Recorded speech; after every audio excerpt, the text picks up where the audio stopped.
रूसी पैसे को 3 साल पहले जब्त और मुंजमद किया गया था, लेकिन यूरोप अभी तक हिम्मत नहीं कर सका कि उसे जब्त करे, कम से कम यूक्रेन की मदद के लिए। यूरोप बहुत डरता है और बिल्कुल बजा भी है। आइए इस मसले को कानूनी नुक्ता नज़र से देखते हैं। रूस और यूरोप के दरमियान बहुत से तिजारती मुआहदे हुए हैं।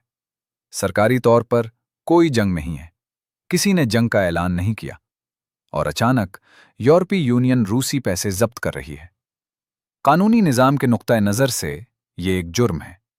ये दूसरे लोगों की मिल्कियत की नाकाबिले तनसीख उसूलों की खिलाफ वर्जी है।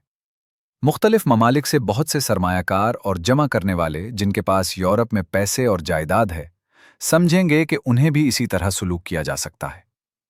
बगैर कानूनी बुनियाद के सब कुछ ले लिया जाए, कवायद और कवानीन की खिलाफ वर्जी में। फिर यूरोप में पैसे सरमायाकारी करने का क्या फ़ायदा अगर इसकी हिफाजत की कोई ज़मानत नहीं है? अगर यूरोप रूसी पैसे जब्त करता है तो ये अपनी बुनियाद को तबाह कर देगा।